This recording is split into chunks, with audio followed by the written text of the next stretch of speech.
Welcome back to the Encore Audio Archives YouTube channel. I'm Taper Dave, and this is my channel. The archives and load up some other talks that I've got of these Bob Earll cassettes. I've had them sitting on a hard drive for some time now. I've decided to share them with you all. Let me know what you think. Some people loved Bob. Some people hated Bob. Bob was Bob, but he talked all over the world.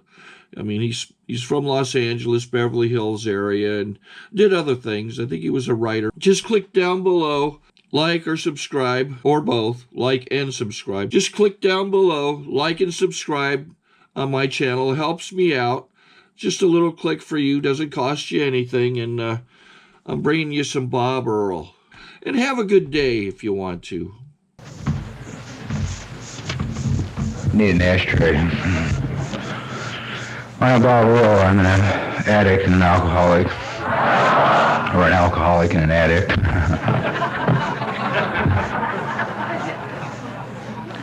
God, what a great guy. He was so funny. I think that's because at AA meetings they prefer you say that you're an alcoholic first, and an addict second, and NA they prefer that you just say you're an addict and not mention the fact that you're an alcoholic. Still very busy being cool, you know, no one wants to mention booze, for Christ's sakes, among the dope fiends, you know. I feel very strange being asked to speak at this meeting for a lot of reasons. First of all, for years we always were very adamant about the fact that young people were under 40.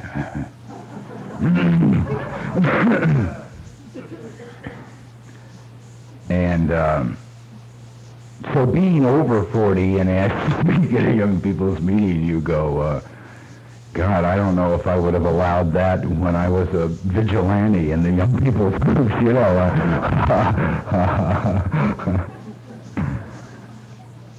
And yet I guess it's good, you know, and probably the thing that made me feel a little better about participating in this meeting tonight, not tonight, I love to participate at AA meetings. I mean, to share my insanity is what keeps me going.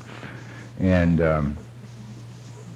when I saw the hands of those with more than 5 years go up, and they represented maybe 10% of the people in the room, and then I realized, yeah, I guess you need some old fuck to get up here who's, you know, 42 years old, man, and been here for a while. The girls were just dynamite. God, I love both of you. You were just super. I know you were scared to death. You brought a pencil and forgot to smoke it, you know.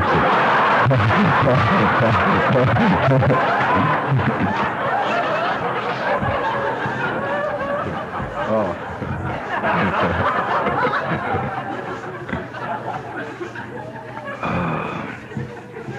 Saw Jerry coming in with a cup of water. She has a mother instinct, but she was going to throw it.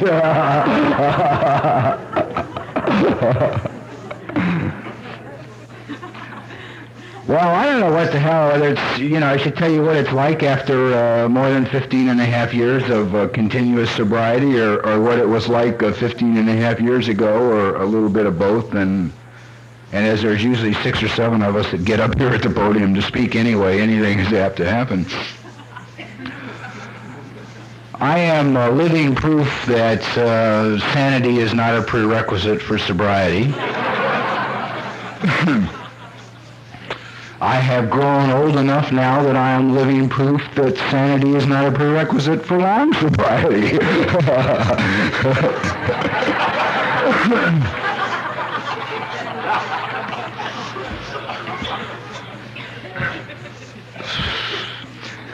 I was sitting listening to Nancy talk, and I was thinking,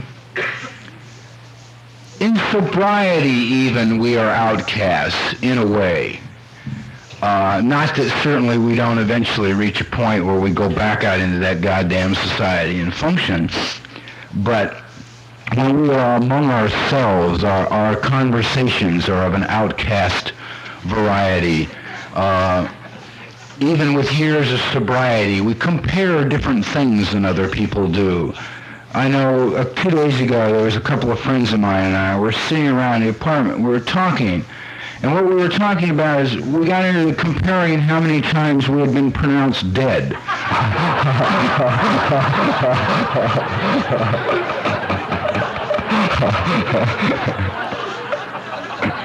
Little afternoon lightweight conversation, one of the guys is sitting there with 1/4 of his lungs left, the other is 40 pounds underweight and ill, and we were all laughing. We thought it was very funny, and I'm convinced from experience, had my neighbors overheard the conversation, they would have probably have ridden in a different elevator from then on, if they saw me coming.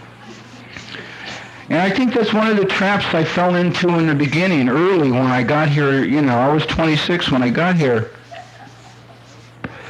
And what's funny about being 26? Wasn't funny then, man, I'll tell you.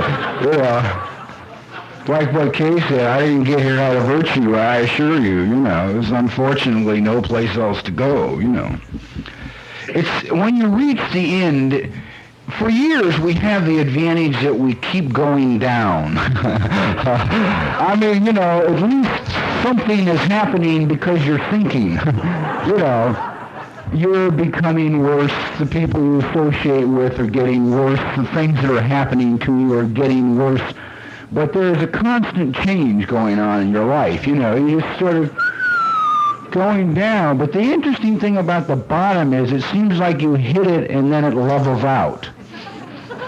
And all the excitement of going down is gone.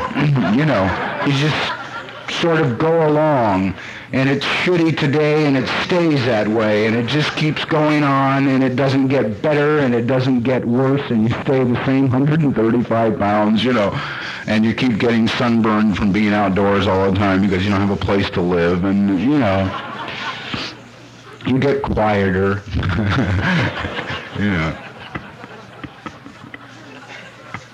So you come in here in that frame of mind, and you get a little bit of sobriety under your belt, if you're like I am, or most of us who were sober back then.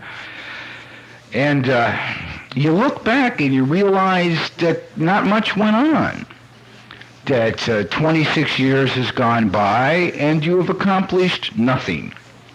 Absolutely nothing. The only place you left your mark was on the walls of various institutions, and they had probably crumbled or been painted over by now or something, And so, I don't know about now because I haven't been listening with the ears that I was listening with then, but then it was like responsibility was a very big word in AA.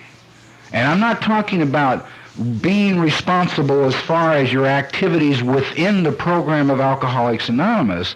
I'm talking about get out there and be responsible. Become a responsible, functioning member of society. Now, you come in here, you've had 26 years to do that.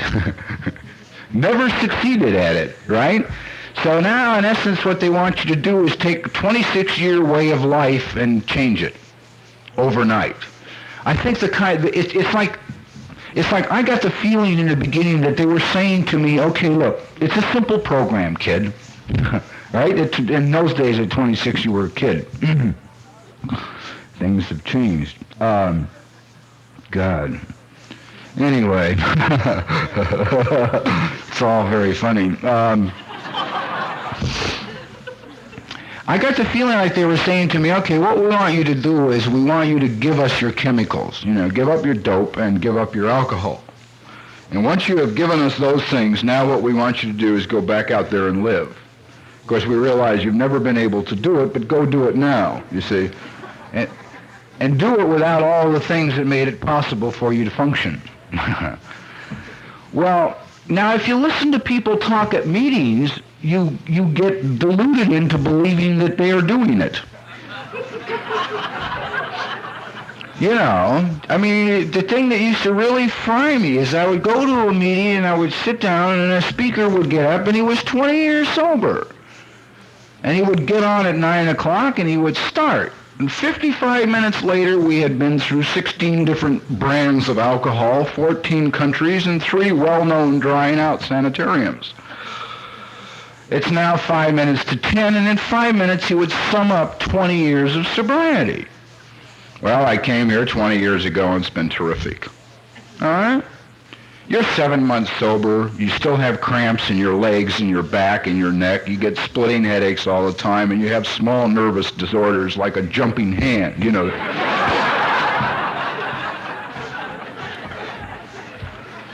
You can't get a job because you're following your sponsor's advice and being honest on the applications, and nobody will hire you.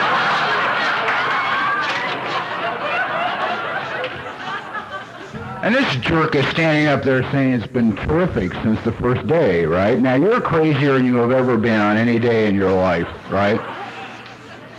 And you begin to feel unique and different. You know, it was like everybody I came in contact with in AA came here and became instantly well. And over the years now, I've come to discover it's a game we play here. Now, we are the largest outpatient clinic in the world. And if you have a large outpatient clinic of children, it's necessary to have things for them to do to entertain themselves. And it seems that one of the ways we entertain ourselves is by pretending that we're okay. You know, it's like instant wellness. I mean, you come into the meeting, you just lost your goddamn job, you punch the foreman right in the nose, man. You know, your old lady has left you, your car was repossessed, and somebody says, how's it going? You say, not bad, man, everything's pretty good. You know. Or the classic line, because you're now getting what you think is your strength back, you say, nothing I can't handle. Great line, nothing I can't handle. So you go out there and you try and be responsible. I became convinced. I was absolutely, totally, thoroughly convinced from what had been driven into me as a kid and what I was getting from the old folks in AA. God, it's terrible to be on that side now, but anyway. What I was hearing from those over 40 in AA, that my sole goal in sobriety was to become a good application. That if I could become a good application, I would be a good human being. If I could just stay on the same job 5 years. If I could just live in the same house 5 years. If I could just stay married to the same broad for 5 years. If I could just bank with the same bank for 5 years. If I could get it down so where it says, if you haven't been done or whatever that long, please add the additional below. You know, I figured if I could ever get to the point where it wouldn't be necessary to add the additional below, I would be a good human being. I am absolutely thrilled to report at 15 and a half years sober and 42 years of age, I have still not been on the same job 5 years. I have still not lived in the same residence 5 years. I have still not been married to the same bride 5 years, nor have I banked with the same bank 5 years. Now, the hysterical thing about that is my life is in perfect order. I have everything. I have absolutely everything. And yet I was unable to become a good application. Why? Because I don't know about anybody else in Alcoholics Anonymous, but I was very insane before I got here. I had grave mental and emotional disorders. Our Board of Criminal Psychiatry took it upon themselves to study me twice.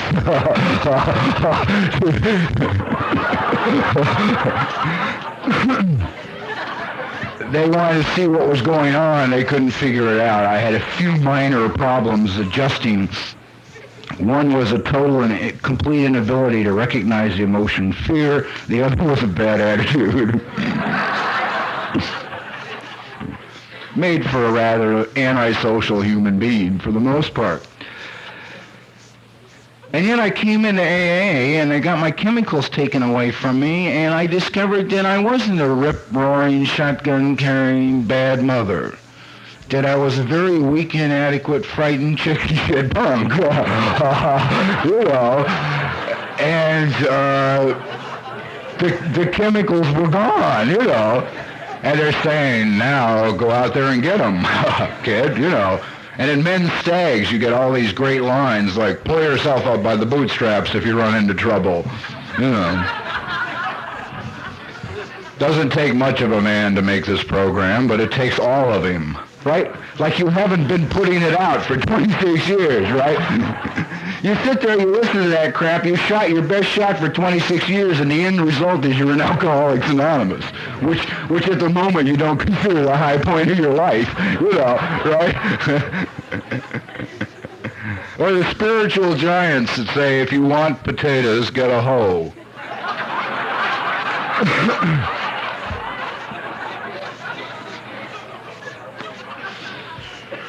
So you sit around and think that's it. You know, you get a hoe and become a good application, and then it's okay. I almost felt like before I could talk to God, I would have to be a good application.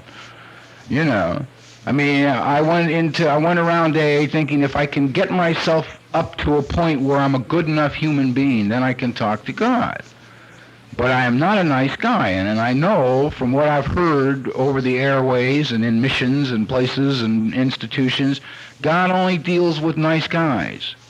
And he doesn't want anything to do with those with evil minds, see? I mean, now, if you stop and consider that insanity of that for a minute, I mean, we are all miracles in this room. The power of God is present in this room. I mean, would you like to give a moment to the evilness of the minds that are lurking in these halls, man? Yeah. I mean, I was listening to people who got well overnight, and I was still considering armed robbery when I was 2 years sober, you know. So, I mean, I couldn't understand. I kept feeling different. You know, one of the things, I guess, that was one of the reasons we started a hell of a lot of young people's meetings. Because we discovered not that you couldn't talk the same program to some old, you know, mother, but that our living problems were different. That they had gone through a lot of experiences while drinking that were yet in front of us just because of our age. Just, we hadn't had them yet, you know, or we had missed them, but they were out there. And we found out, you know, you could go to a big meeting, like I got clean and sober in Pasadena. You talk about Glendale. Jesus, I mean, if I wasn't the misfit there, I don't even know how I got there, but that's where I ended up. And I went to meetings, and I listened to the people, and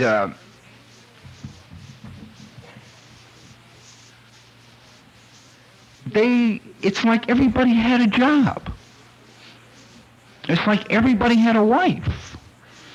And they'd had her for a long time, you know. And they paid their bills. Their bill collectors knew where they were, you know. They had automobiles. They were functioning. And you sit in a room full of people that are functioning, and bullshit, it didn't give me hope.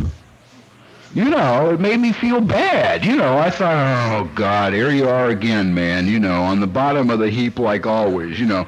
They're all making it and you're not. And one of the reasons we got young people's meetings going, because you go to a young people's meeting, if you had 33 people there, 17 were unemployed. You know, they either just quit or got canned, man. Somebody was always out of work. Everybody was advising the others on the angles to unemployment, you know. Writing whatever forged letters were necessary to keep somebody from going to jail for drawing unemployment while working, you know, I mean. But there was communication as to what was going on in your life today. Today. Screw what went on before. What's going on today? Because eventually, it seems in sobriety, that's not even worth getting into. Well, my insanity manifests itself in a large number of voices that lurk in my head who talk constantly. And if you don't really plan your talk, they can interrupt the hell out of it. You know, they'll start to talk about something and three of them will say, fuck it, you don't want to talk about that, man. No. Find something funnier or more spectacular. Let us not be lame, for Christ. You know, and, oh, yeah, right, well, and then you're gone. You know, you draw the blank. I really don't, it's like there's a thing going on with me, like, you know, where do I stay? Do I stay with what it was like then or talk about what it's like now? Maybe I'll talk about what it's like now. Maybe I'll talk about both. There's a number of us up here. We're having a good time. I mean, I've learned not to listen to them and have a lot of fun with them, but they'll drive you crazy the first few years you're sober, man. They'll screw you right into the ground, you know. It's, once you accept the fact you're insane, which is interesting, very difficult to do in sobriety. I mean, to really flat walk in the bathroom, look yourself in the eyes in the mirror, see the person standing there and say, you know what, sucker, you are crazy. You are really sick. And the first thing it helps you to understand is you do need help. You're not really as strong, as competent, and as logical as you think you are. I mean, my logic is so, it'd take an hour to talk about how my logic has devastated me over, let's see, how's the best way to really get from then until now?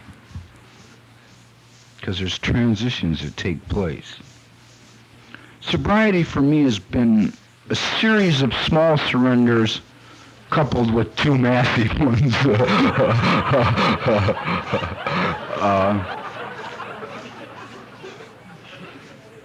The small ones are day-to-day nitpicking little surrenders. The massive ones are the, you know, kind that you make when you're doubled over on the floor on your knees, you know, a few years sober in tears, knowing somewhere you missed something back there in working the program, you know.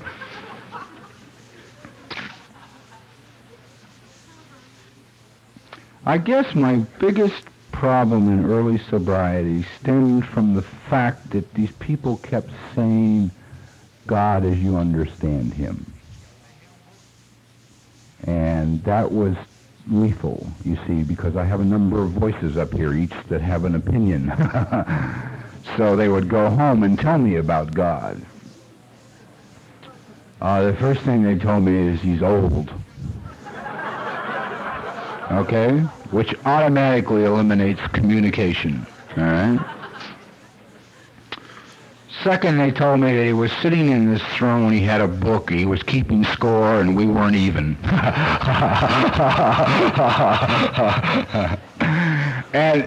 And you go to meetings and you don't feel well, you know, but you're not really telling anybody you don't feel well. And some sucker gets up to the podium and he says, turn it over. Turn your life and your will over to the care of God. And I would sit there and I would think, if I was standing out on the street where I was vulnerable and said to my father, I am yours, take me, I would be immediately struck down by a semi-truck and trailer to spend the rest of my life in a wheelchair washing dishes in a 12-step house. Because I knew that might begin to balance the book.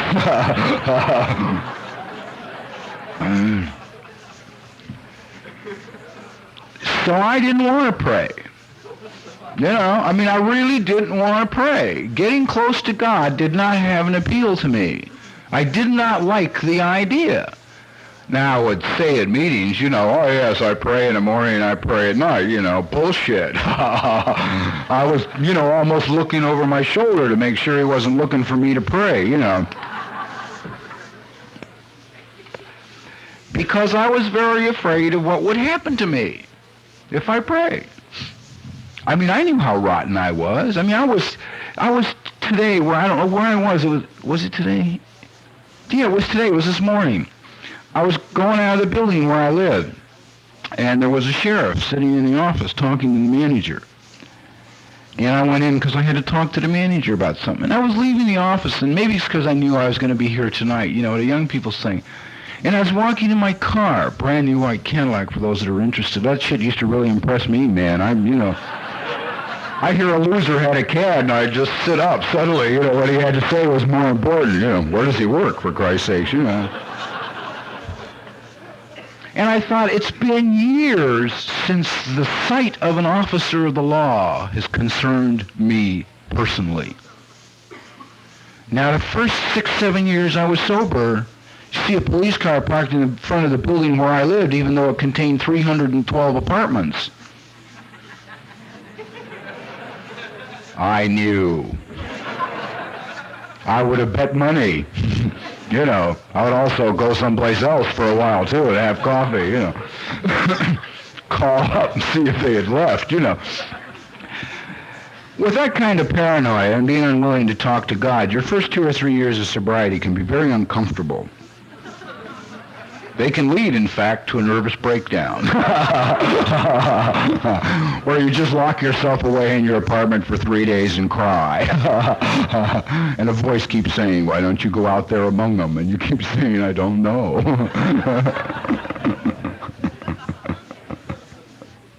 But I was convinced that God would punish me because I couldn't understand him. I could not get an understanding of this God, except the old man with the book who was keeping score.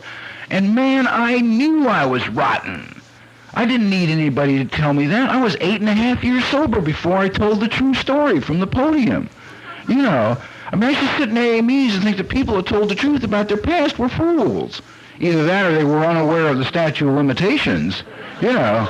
But they were dumb, man, because they were copping the stuff they should not have been talking about, in my opinion. You know, that was to be kept hidden. Don't tell them that. Just keep it humorous, you know. Take the best from a dozen pitches you've heard and come up with a funny, tear-jerking story, and you'll be a speaker, you know. Terribly uncomfortable when you're home alone, but you'll have a good time while you're at the meeting at the podium.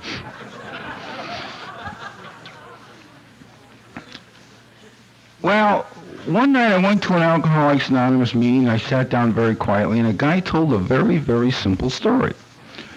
And it began to change my life. The story was about 2 guys drinking in a bar in Alaska. One was an atheist, and the other was a very religious man. Now, eventually their conversation swung around to God, and the atheist looked this religious man right in the eyes, and he said, well, I don't believe in your God. Religious man says, why not? Atheist said, I gave your God a chance to prove himself to me once, and he didn't do it. Religious man says, in what manner did you give God a chance to prove himself? The atheist said, well, about 6 months ago I was lost about 150 miles north of town in the blizzard. And I knelt down in the snow and I looked at the sky and I said, God, if there is one, I'm lost and I'm going to die. Religious man looks at him, smiles a very knowing smile. He says, why, you must believe you're here. Atheist said, nah, some goddamn Eskimo came along, showed me the way back to town.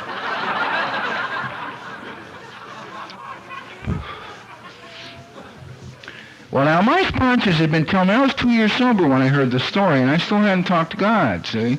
Now, my sponsors had been telling me for 2 years that the kingdom of heaven was inside. Quit wasting my time looking around outside. But I wanted something to happen outside. Because first of all, I was scared of God, and second, I wanted to know I wasn't wasting my time. I would scream at God, write something on the goddamn wall so I know I'm not wasting my time, you know. Speak to me. Glad he didn't, man. I was, you know, today it would be fine, but as loose as I was then, it could have been big trouble, you know. I had a buddy in the Laguna Beach under 40 I was very close to. God spoke to him. He told his wife and in-laws about it, and he put him in Norwalk. You know, he was a year and a half sober, man, sitting in a little padded room, you know. Say that's the last time I talked to them. You know. But I couldn't accept that the kingdom wasn't in me because the kingdom of heaven is apparently something very good and I was something very bad. And you can't stick something very good inside something very bad. It just doesn't work that way. But this story, see, made sense to me. This story was very important because I knew about Eskimos. I was a sober member of the program of Alcoholics Anonymous, clean and free from drug addiction, as a result of Eskimos. And only as a result of Eskimos. So I never called Alcoholics Anonymous. Man, I couldn't call. I had the phone number. I had a dime. But I wasn't wired that way. I mean, I could not walk into a phone booth and call up some funny office somewhere where somebody I didn't know was going to answer the phone and admit to them that I couldn't make it, ask for help. I had been beaten goddamn near half to death for people to get me to say sir, man, much less ask for help. You know, it wasn't even an issue. One day I'm sitting in my doorway on Fair Oaks Boulevard and Eskimo number 1 shows up. Now, God is very smart. His Eskimos are perfect. This guy looks down at me, and I know him from years back, and he says, if you ain't got a place to stay, man, come stay with me and the old lady. Now, why this guy was a perfect Eskimo is when I went through a little Robin Hood phase while ripping and running, saying, him and his old lady and kids had been on welfare ever since I'd known him. I'd laid off a sizable chunk of cash on him. So now he's saying, come stay with me and my old lady. Well, I look at him, and I can get up out of my doorway. I got no place to live. I'm sleeping on the roof at night of the barber cottage. And I can go home with him. See? And the reason I can get out of my doorway and go home with him is because the son of a bitch owes it to me to take me out of that doorway. He's into me for $3,000 or $4,000. He owes it to me to take me home. It's his duty. He isn't giving me nothing. So I go home with him. Eskimo number 1. That night I'm sitting on the, him and his old lady, 6 kids in a 1-bedroom cockroach-infested apartment, but at least it was indoors. That night I'm sitting on the couch and I'm shaking and falling apart, and I looked at him, I said, you know, one of these days, man, I gotta call that goddamn AA thing, you know, and do something. He said, there is a girl down the hall goes to NA, or AA. And I sat there stunned. I did not know that girls went to AA. I really did not know girls went to AA. I mean, the only places I ever been, man, I saw people go off to AA meetings, they were half dead, and it was a condition of their getting out early, you know. That's it, man. And they, you know, as you watch them go by and say, if I get like that, I'll go, you know, but not now, see. And I was curious, what the hell does a girl look like that goes to AA? You know. And if for nothing else, out of curiosity, I walked down the hall and knocked on the door. Again, God loves me very much. He knew exactly who to put on the other side of that door. He knew that if he stood a fox on the other side of that door, I would have started lying without even thinking about it. You know. The minute I opened my mouth, I would have been lying. I have a father who has a serious problem with alcoholism. I understand you're a member of an organization that might be able to dispense some information which would help my poor father, you know. At 135 pounds. You know. Looking like a reject from a concentration camp. But God loved me, because the chick that opened this door, man, was big enough to break every bone in my body. She stood about 6'2", she weighed 235 pounds, she was built like a fullback, she had short black hair and tattoos all the way down both arms and both legs, right? She referred to herself as a hard-drinking broad from Kansas City, and she was half drunk. That was my introduction to AA. She had a half-full pint of booze in her hand, and I looked at this monster standing there, and she's street people. I can talk to her, you know. And I said, I'm curious about this AA thing. And she looked me dead in the eyes, half drunk, said, AA will work if you want it, and I am not ready to quit drinking. Huh?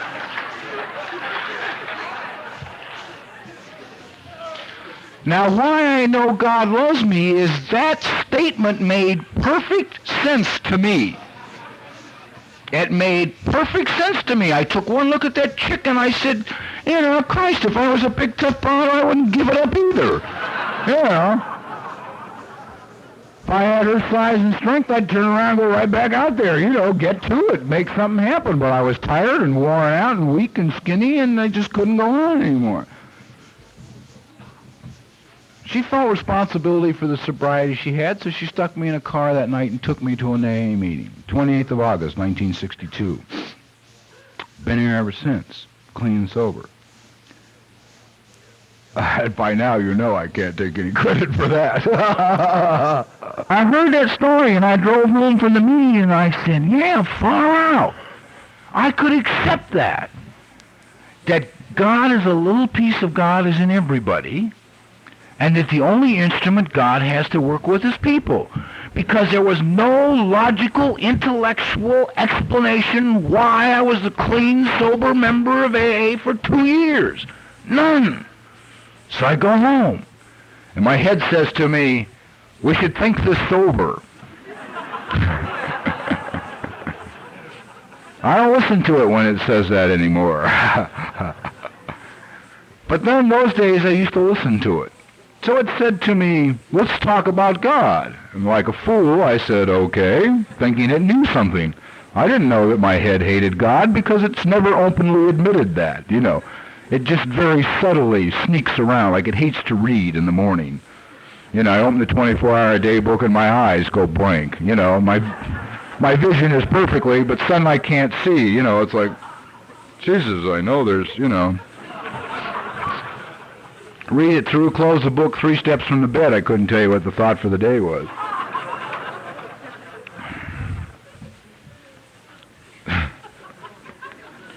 So my head says, okay, there's a little piece of God in everybody, and God works through people, but even a fool like you should know that there are 3 areas of your life that God is not interested in.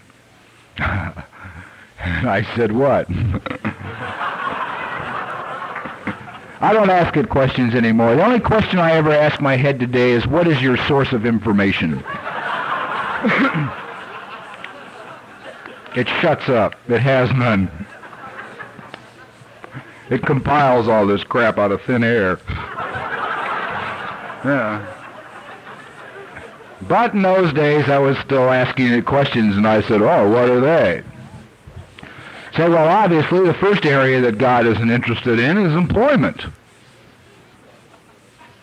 A couple of the other voices thought that made good sense. And, yeah, that's logical. It makes good sense. What the hell does God care where you work?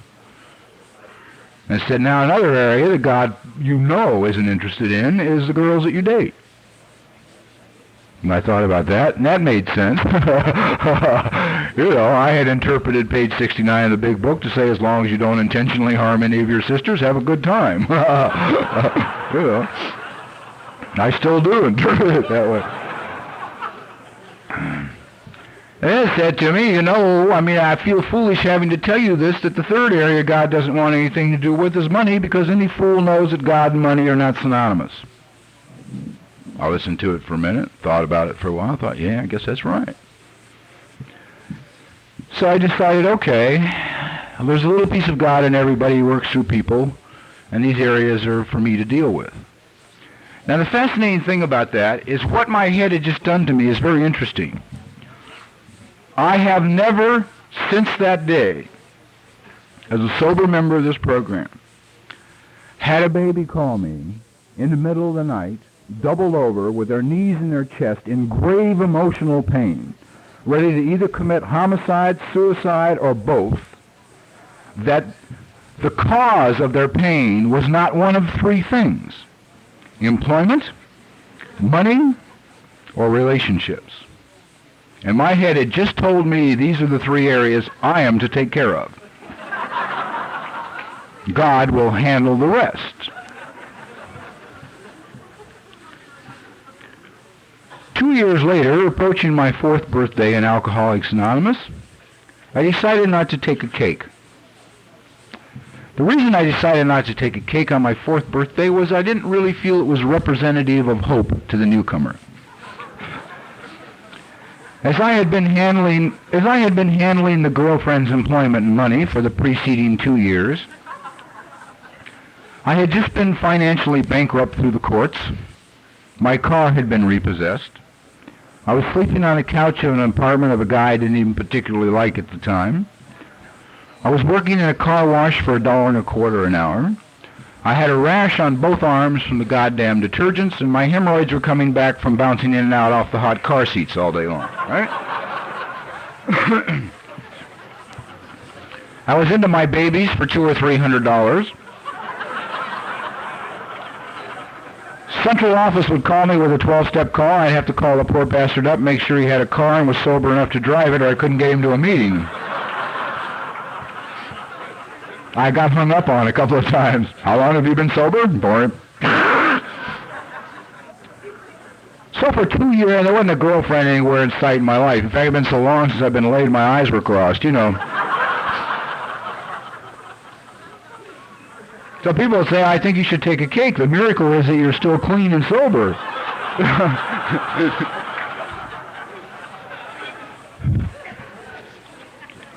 And I said, yeah, but what the hell do I tell a newcomer? You know, come in here, turn it over to God, hang on, bust your ass for 4 years, and you can be without an automobile, sleeping on somebody's couch with no girlfriend, with a rash on your arms, and bankrupt. You know, I mean, it just didn't, the idea didn't thrill me at all, you know. I still didn't surrender. I still was going to fix those areas. Thank God an Eskimo drove through the car wash.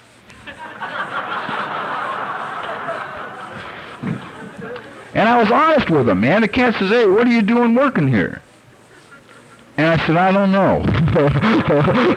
I mean, I really didn't, you know, but he was the first person I ever told that to. I mean, when I got the job from the guy, I went to get the job from the guy, you know, and it was great because I'm by nature a quiet person anyway, and nobody else at the car wash spoke English, so it was, you know,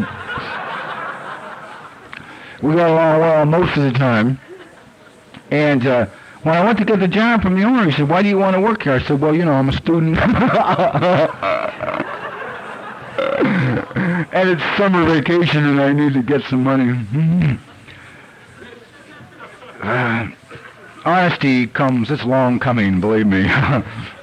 So when this other guy asked me, I really just looked him in the eyes and said, I don't know. He said, hey, I'll give you a job, pays you about $50 an hour more. It's 2 blocks from here, man. It's better work. I took it. Still close enough to walk and more money. I mean, I'd been a fool not to. You know, plus I knew he was an Eskimo. He showed up out of a clear blue sky and he was adding something to my life. So I took this other job and I worked on it for a year.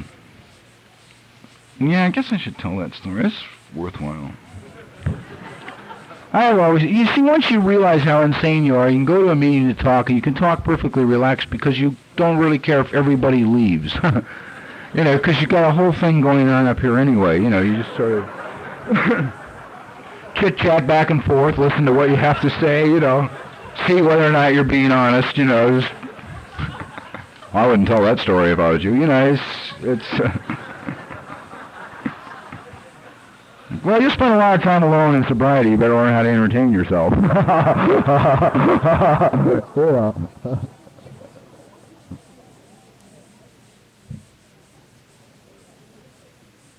Yeah, screw it. I'll tell that part. Okay, by now I'm looking around AA. I'm 4 years sober. I'm now moved on to this other job, and I'm looking at people, and I know that there's a little piece of God in everybody. Sorry to interrupt your viewing. Taper Dave here. Just wanted to take a second to ask you to like and subscribe to my channel. Let me know if you like what you're listening. I've got some very good talks here, and this one's a great one. Just curious, do you think this is better than Zoom? Tell me what you think.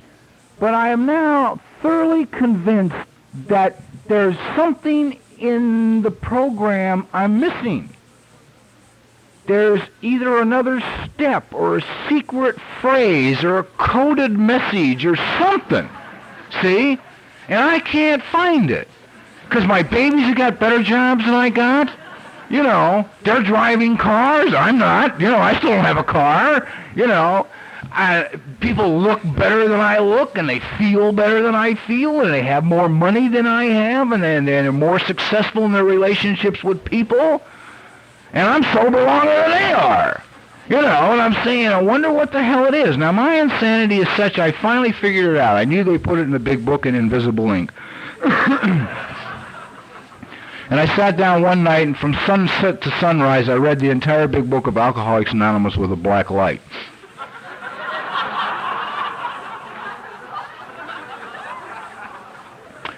And if you think you don't get anything out of it when you're reading the lines, wait till you spend all night reading between the lines. Not much there, you know.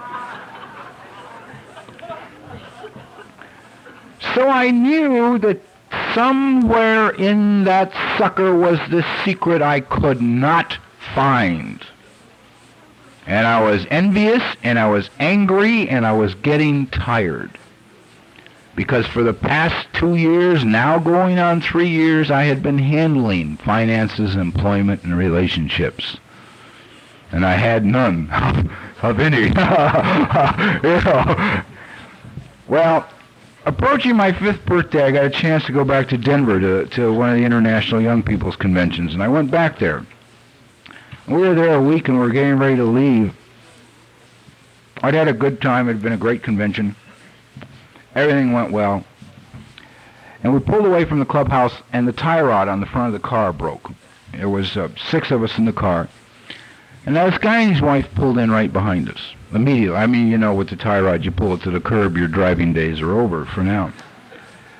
That was a brand new Dodge. There was no apparent reason for the tie rod to break, except I discovered later that he'd had a tire change. The guy that owned the car had a tire change at the gas station. An Eskimo at the gas station had dropped it off the jack and bent the tie rod.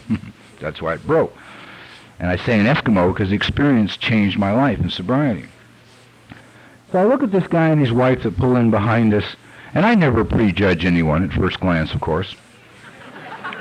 And I look at him, and he's 43 years old, and he's prematurely gray, and has a warm, soft, pleasant face, and a lovely wife sitting next to him, and their 3-year-old daughter. And having gotten clean and sober in Pasadena, I put him in a category that I called Charlie Snowshoes.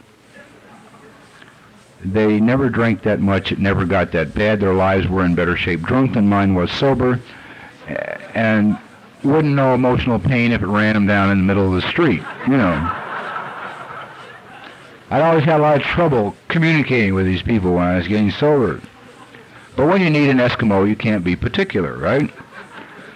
So the guy comes up and he says to us, okay, look, we make the phone calls, we find out because it's a new car and has to be repaired under warranty, it can't be fixed till the next day. And he says, okay, look, now what he does here is very spiritual. It's the basic spiritual principle. He had only seen us at the convention. He had not talked with any of us. He didn't know any of us. We had never had any contact before. Yet he says to us, okay, look, we will get your car towed in. You can come stay at our house. There's 6 of us now. He said, you can spend the night tomorrow after the car's been repaired. We will pack a lunch for you and put you on the road back to California. He is taking his brothers and sisters off of the streets into his home. He is housing us and feeding us. Bottom line, basic spiritual principle. Took the girls out the house first, came back, got the 3 of us.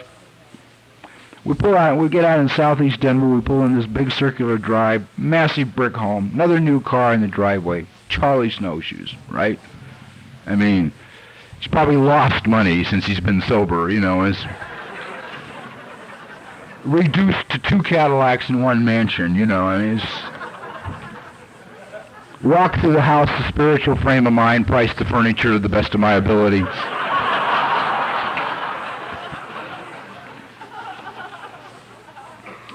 Found it to be expensive. The house was so large that none of the 6 of us were married to each other, and they put us all in beds without compromising anybody's morals and without inconveniencing their own family. So that will give you a general idea of the size. Well, that night we're all sitting around this big oak table in the kitchen, and he looks across the table at me. He says, I was really glad to hear you talk about drugs at the convention.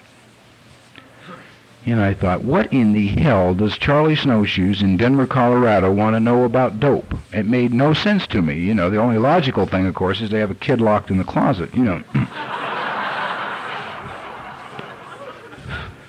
So I said, why?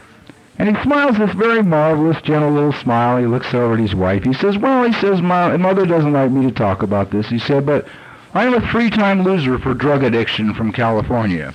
Charlie Snowshoes, right? Of course, my head dislikes people it's never met, so it's not important. He said, I came here to Denver, he said, 2 days over 4 years ago, man. He says, I was 2 days clean. He said, I had gone to AA meetings in Quentin. I went to AA meetings in Folsom, man. He said, it didn't take. He said, 2 days over 4 years ago, I walked into a clubhouse in downtown Denver. He said, 2 years clean. Mother here was working behind the counter, serving food. And it was a Skid Row clubhouse. He said, I remember what the people in AA had said about if you want what we have. He said, I wanted what that lady had, and I knew that with her I would be able to stay clean and stay sober. So much for don't get emotionally involved, right? I'm sitting looking at this guy, and I'm feeling better because my head has been working like a computer while he's been talking, see? Now, I know I have finally found the guy who is going to tell me what the secret is. You see? We have a drug background, so I know we have a level to communicate on. I know his old lady hasn't got the dough because she wouldn't be working in Skid Row clubhouse serving food to winos. His jacket's worse than mine because he's got 3 major felony convictions and I've got 13 major felony arrests and only 1 conviction. And I know if he's not stealing, he has found the secret. Because there is no logical way to explain that he looks good, he feels good, and he has the success that he has around him. And you can trust this story. It's true. There's a lot of witnesses to it. And I looked at this man, I said, okay, look, I know we both belong to the same fellowship. I know we both try and practice the same 12 principles in our life on a daily basis, I said, but would you mind explaining all of this to me? And he looks over at his wife and he smiles the same marvelous, coy kind of spiritual smile, and he says, well, Mother and I go to a lot of meetings, and we take the 3rd step every morning. Now, I was about a month away from my 5th birthday in Alcoholics Anonymous, and for the first time in almost 5 years, because of this man's life, I understood the 3rd step. And I heard it. In fact, the minute he said that, I laughed so hard I got hysterical. I mean, tears came to my eyes. The 3rd step said, made a decision to turn our will and our lives over to the care of God as we understood him. Period. Didn't say minus employment. Didn't say minus girlfriends. Didn't say minus finances. It didn't say minus nothing. It said, turn your will and your life over to the care of God. Period. I come back to California armed with this new piece of information.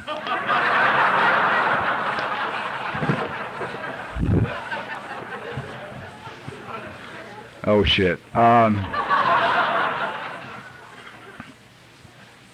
sum it up somehow. Anyhow, I come back to California. I go to work I get back. I go to work the next day. I come home that night. I'm 30 days away from my 5th birthday. I'm sitting on my bed in my apartment, and I am as tired and as worn out and as insane at that time and point in my sobriety as I was the day I walked in the doors.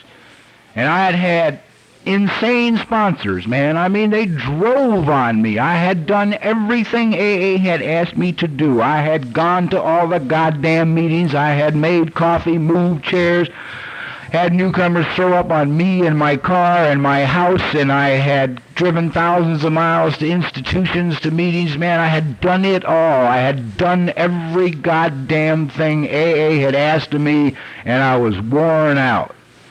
And all these years I was convinced of one thing, absolutely, totally, thoroughly convinced that if I could find the right words, if I knew the right prayer, if I was a good guy and could just voice this prayer properly, God would come to me.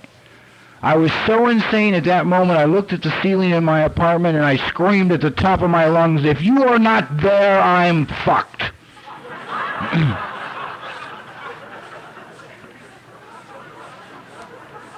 For anybody that's offended by the language, I just thought I would tell you, it's not your soul. It's only your head that's offended.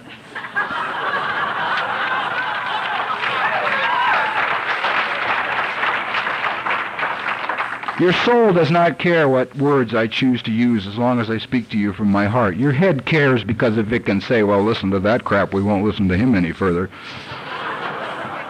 Then you can think about yourselves and go back to being bored, you know. Anyhow, I went to work the next day. I placed a brand new Allen head wrench into a brand new Allen head bolt. It slipped. I went backwards against one of the furnaces, crushed 2 vertebrae in my back, and was taken to the emergency hospital. I'm laying in this small cubicle in the emergency hospital, and all the doctors have now left. They said my back was bad anyway, because when you're insane, everybody comes at you from behind on the streets. And it had been put back together on a number of occasions, so these doctors are saying, well, you can't stand for long periods of time again, and you can't lift anything heavy, and blah, blah, blah, blah, blah. Everything was negative, and then they walked out and left me alone, and my head is screaming. See, you dummy, you waited 5 goddamn years to surrender, and he broke your back. Right?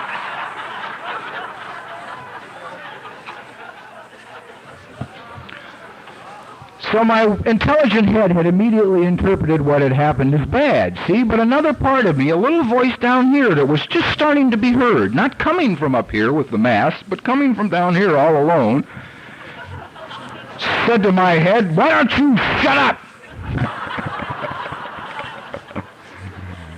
I thought, God, I think I will. You know, I'm really tired. I am really tired, man. I'm tired of thinking and figuring and planning and arranging and setting goals, and, you know, I'm just very tired. So I left the hospital and did all the things that were put in front of me to do. I simplified my life. If you stuck it in front of me, I did it, and if it wasn't in front of me, I forgot about it.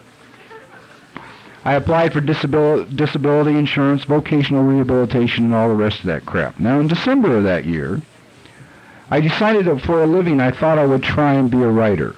I had never wanted to be a writer at any other time in my life. It was not a lifelong dream. I was not the, you know, poor American writer who didn't have paper and pencil and, you know, wandering the streets under the influence of drugs and alcohol. I never considered it in my life. Never thought about it. Because I always knew, of course, I couldn't do it. I had 10th grade education. I failed English ever since the 4th grade, and I'm a phonetic speller. Those I considered very big strikes against one if they want to write, you know. It made no sense, so I tried it. I was beginning to try the things that didn't make sense to me because they weren't hurting me like the things that made sense to me were hurting me.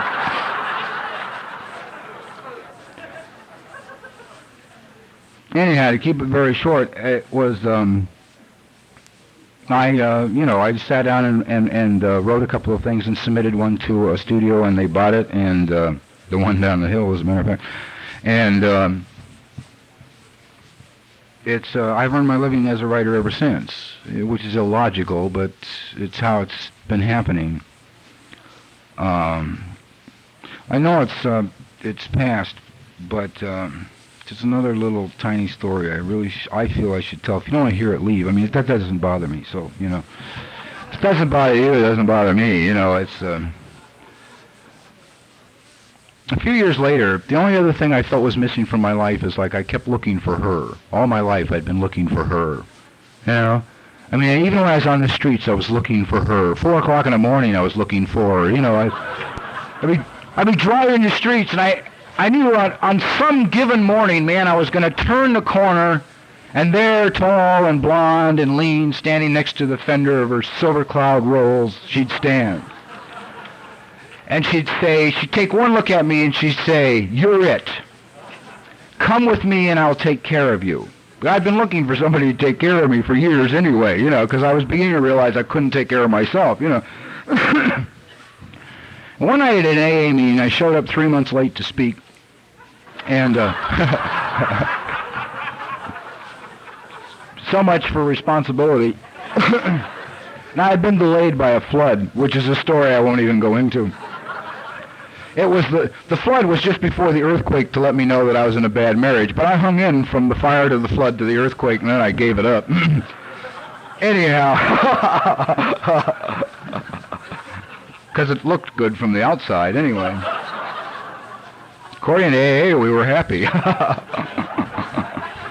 Fucking town is falling down around us, but we were happy. I lived in Newhall when the quake hit. Anyway, Anyhow, I showed up 3 months late for a meeting to speak, and a little gal came up to me after, and she said, "Hi, my name's Taylor, and thank you very much." And I took one look at her, and she took one look at me, and I said, "God damn, it's her." And sparks flew. Even the people who were around us said that. And we dated for the following 2 years, and we had an awful good time and a lot of fun and a very honest and very open relationship. And finally, we decided we would get married. And we were married on the 6th of January, 1973. On the 7th of February, 1973, she was very ill, and we stuck her in the hospital. On the 10th of that month, we found out she had cancer, and she had a very short time to live. So we flew back to Unity in Missouri because we liked Unity, and we'd been back there. We had gone back there to make our decision to get married. And we went for two different reasons. I was going to find the spiritual strength I needed to go through whatever it was that was ahead of us, and she very openly voiced her own philosophy. She said, "I must go back there and spend some time and prepare myself to go home." And that was exactly how she approached it. And so we got back there, and we spent a lot of time with ministers. And interesting enough, our situation we probably talked about less than anything else. You know, it was like, or at least I did. I spent a lot of time with this one guy, and I talked to him. And I told him everything about me. I told him where I came from. I told him what I had done. I told him the weapons I had carried and the ones I had fired and the people that were crippled for life as a result of it. And I told him everything that had gone down in my life. And I told him about the surrender and the backbreaking and now being a writer and finding this lady and everything, and I brought him right up to today. And I looked at him and I said, "But you know what's starting to bother me is I feel like I'm desiring more. I want more, man. I want to feel more inside. I want more outside. I am desiring more." And I said, "That bothers me." And he looked at me and he said, "Let me ask you a question." He said, "What do you know the origin of the word desire?" Right? I mean, I can't spell it. He wants me to give him the origin of it. I said, "Nothing." He said, "Okay, D is from the Latin of, sire is from the Latin father. Of father." He said, "Now let me ask you another question." He said, "Imagine for a moment that you had available to you absolutely everything in the world, and you had a child and you loved that child very much. Would you hold anything back from that child?" And I sat and thought about it for a long time before I answered him, man. I let all the voices speak. You know, the ones that said, "Well, you should discipline. I mean, you can't give a kid everything. You spoil them, shit. You know, I mean, blah, blah, blah, blah, blah, blah." You know, I mean, I let them all talk, man, you know, until they all got done, you know, putting in their 2 cents worth. And then I looked at him and I said, "No, very honestly, no. I would keep nothing back. If I had it all, I would want my child to have it all, every bit of it, if I loved him." He said, "Okay." He said, "Your father has it all. He has it all. And he wants you to have it." I said, "What I want you to do," he said, "I want you to walk out of here," and I said, "I want you to go on out through the apple orchard and up to the top of the hill." And he said, "When you get out there on the top of that hill," he said, "I want you to scream at the top of your lungs, 'I am your child and I demand what is mine.'" And immediately a voice in my head said, "Yeah, dummy. You just go out there and stand on that hill and scream that, and you're going to be dead in the center of the first springtime tornado in Missouri, man, you know." But I had learned not to listen to that voice, and so I followed instructions and walked out and across and up to the hill, and I stood there and I went to shout it, and the words wouldn't come out. The words literally strangled in my throat. I couldn't get them up, and I shouted about 6 times, and finally they came out. And I screamed at the top of my lungs. I said, "I am your child, and I demand what is mine." Nothing happened. I came away. We went through, and Taylor passed away in that April, a couple of months later. And I went through the next few years, and everything went well. There was a period there was a year after she died. It was very bad, but that was because I got very angry at God and said, "Fuck you, I'll do it myself." And, you know, when I got back to the bottom, I said, "Look, maybe I was a little quick." You know, can we reconsider any? I'm delighted to report that God works from second to second. And if you turned your back on him 3 seconds ago, this second it's fine. He still loves you very much. And a while back, I began to feel like I reached a point in my life where everything was in order, except that I felt like, Jesus, you know, maybe that was it. Maybe the 2 years I had with Taylor was all that there would be for me. And I finally sat down alone one day, and I came to I said, if that was it, man, is it okay? I mean, if the 2 years you had together was all there is, if there is not another permanent relationship for you, sucker, is that it? Was it all right? And I thought about it, I said, yeah, it's fine. If that 2 years was all I'm supposed to have of a permanency, then I'll go for it. It's okay. My life today is fine. And I just went on about my business for the next couple of weeks. And tonight with me is an absolutely lovely lady who I love and adore very much, who is my wife of almost 4 months. And she just kind of dropped in after I finally decided everything was okay. Now, I could go on and on and on about insanity and sobriety and a lot of other things. My life today is very simple. I don't plan, I just show up. I try and show up where I'm supposed to show up. That's the best I can do. I can do no better than that. But yet I have absolutely everything I could possibly want in my life. It's all been given to me. Given to me, man. I didn't think it up, figure it up, maneuver it up, and I still haven't lasted 5 years at anything. May never. But I know this. I know this based on my experience. My experience. The heaviest thing I have, the only thing I have to share with you is my experience. I know beyond a shadow of a doubt, goddammit, if I can stand on the hill of Missouri, being the rotten bastard that I think I am, and scream at the top of my lungs that I am your child and I demand what is mine, and he gives it all to me, he will give it all to you. God bless you.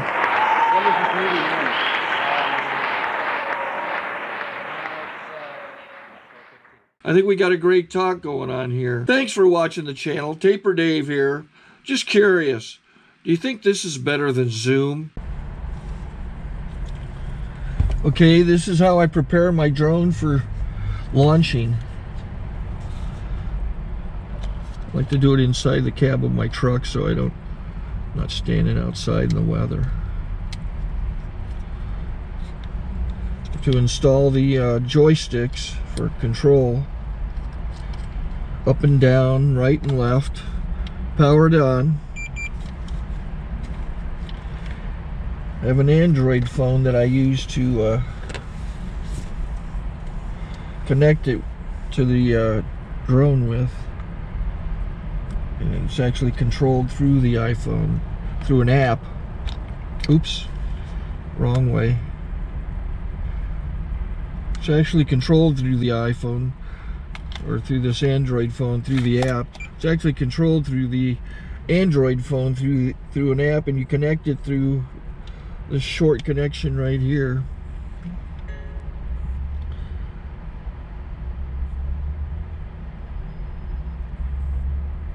Remote control connected. Remote control's connected. So I pull out the drone. I have to extend the legs. Long legs extended first, then the short legs. Remove the gimbal protector. Set that aside, then power it on one short burst, then one long burst. I lay it down. So I have to go to calibrate. So the drone's not connected yet. It shows you here as this drone gets disconnected, even though the remote's powered on. So the drone has to establish it's connected.